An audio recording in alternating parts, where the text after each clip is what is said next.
Welcome back to A to Z here on Locked On Sports Atlanta, free on YouTube and wherever you get your podcast. Search Locked On Sports Atlanta. Give us a follow at Locked On ETL. I'm at Mark Zinno, M-A-R-K-Z-I-N-O. Check out all the shows that we have here on Locked On Sports Atlanta. This is A to Z. This is Hitting Hard of John Chuckery, ATL Day Ones, Jarvis Davis, and Tanitra Batiste, along with our Braves postcast after every Braves game.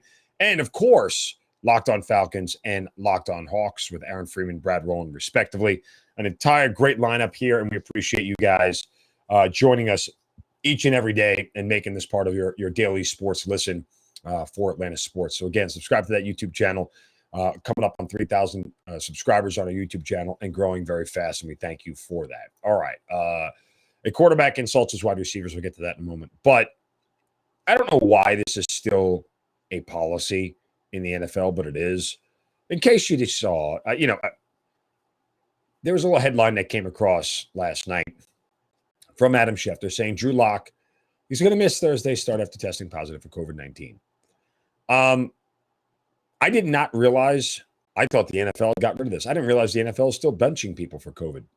Like I thought that we did this whole vaccination thing and we did this whole, no more testing thing and everything else. Like I am perplexed as to how this actually became an issue.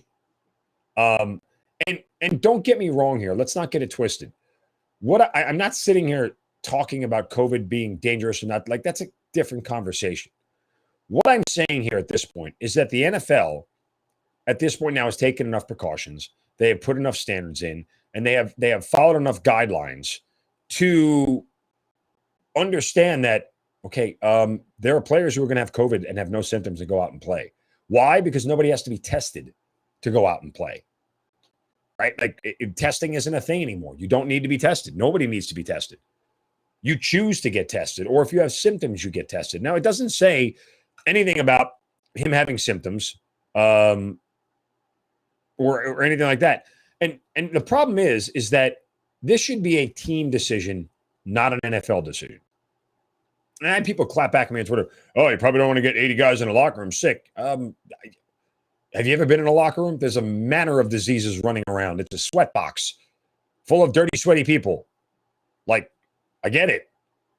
But we're at this point right now where Drew Lock is a vaccinated player who's already had COVID and was already benched for having COVID a couple of years ago, and also benched for being a, quote, close contact. And now he's a guy in the middle of a quarterback competition in a preseason game that he was supposed to start. And now he's not going to be able to start, possibly costing him the chance to be a starter in this league because of a policy the NFL has that shouldn't be a policy. This should be up to the teams, period. That's it. Like, what are we doing? We have acknowledged that COVID may go through an NFL locker room. Okay, guys are sick and they don't feel good, don't play. Guys can play with the flu. They can play with strep throat. They can play with a headache. I mean, and again, don't give me, they could kill you, whatever. Like, I'm not minimizing that, but I'm just literally saying that you can't have a policy about when a player is sick and can't play for one thing and not for another. This shouldn't be a policy anymore in the NFL. I'm sorry, it just shouldn't be. At this point, we are not being smart about how this thing goes. And again, this could be taking, you want to make an argument here, and it's probably a lot of bridges to connect or a lot of dots to connect and a bridge too far maybe, but you could possibly be taking money out of Drew Lock's pocket. Wins a starting job, goes on, Seattle has a winning season, and he gets a new contract. We may never know if he's going to be good enough because he's not going to play in the game.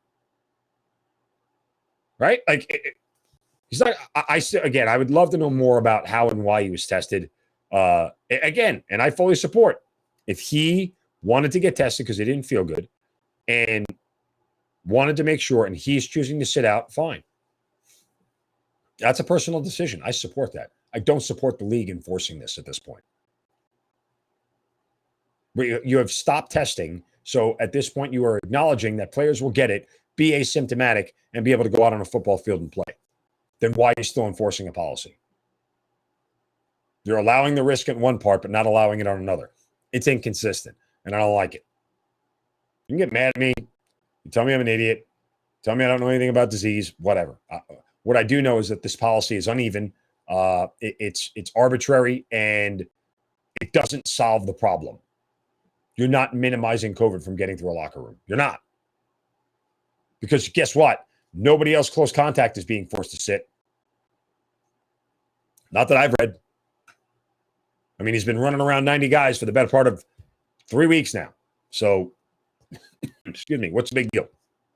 I don't get it. It's a very weird thing that we're still dealing with this, to say the least. All right, a quarterback who insults his wide receivers in a moment. First, a word from our friends at BetOnline.net, the fastest and easiest way to check in on all your betting needs. Find your favorite sports and events at the number one online source for all of your odds, lines, and games. Find reviews and news of every league, including Major League Baseball, NFL, NBA, NHL, combat sports, esports, and even golf. BetOnline continues to be the top online resource for all your sports wagering information. From live in-game betting, scores, and podcasts, they've got you covered. Head to BetOnline today or use your mobile device to learn more about the action happening today. BetOnline, where the game starts. And I can't wait. Honestly, as a bettor, I can't wait for football to get here. I am so tired of betting baseball. It's driving me nuts. It's such a grind. And you guys ever play blackjack? Blackjack is a grind, which is why I don't like it. I'll play it in the casino, but I don't like it. But it's just, win 3 hands, lose 2 hands, win 2 hands, lose 3 hands, win a hand, lose 2, win 2, lose. Like, it's just, oh my God. It's hard to make money that way, man.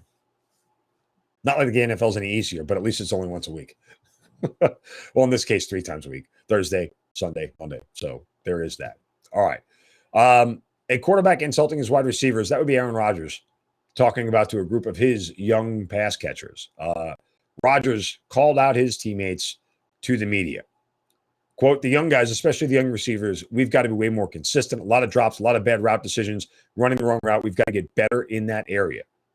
I got to tell you, I'm okay with Rodgers doing this.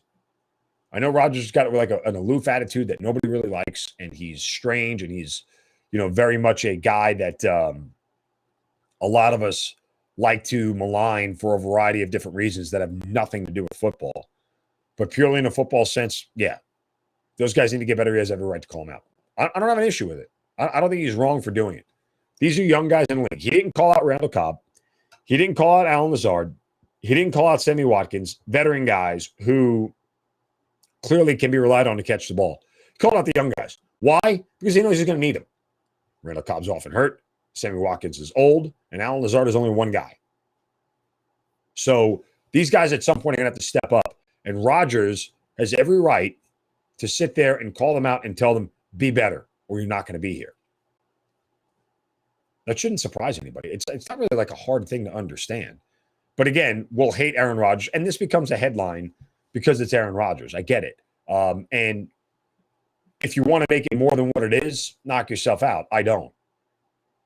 I mean, there are guys who do it in a more tactful way, but that's never been Aaron Rodgers. Matt Ryan has done it here. Listen, hey, some of those balls are my fault, and we need to get him here. Like, you tap dance around it when we all could see. Wide receiver made a mistake. Matt's not that guy. Aaron Rodgers is, and that's fine. It's back to that old adage. We always want honesty from our athletes, and then when we get it, how dare he say that? It's just ridiculous. No, you're being a little ridiculous. He's 100% right to call these guys out. If they can't get better fast, that's also him telling the front office, hey, these guys aren't good. And if they don't get better fast, you better solve this problem for us. Odell Beckham Jr. That's just my guess. OBJ ends up in a Packer uniform. If not a Ravens, one or the other. Those are probably my 2 best guesses as to where he goes. It might not be till the regular season starts, but just because it's cheaper that way against the cap and everything else, and none of the money's guaranteed. So there's flexibility there for teams. That's probably what everybody's waiting on. That and to make sure that his knee is 100%. Remember, it was the Super Bowl that he tore his ACL, which is, still, I don't know, less than 7 months ago or about 7 months ago. So they're going to have to find somebody soon if these guys can't get on the same page with Aaron Rodgers. All right, speaking of being on the same page, that's the PGA right now, as Tiger Woods had to come in and try to save them.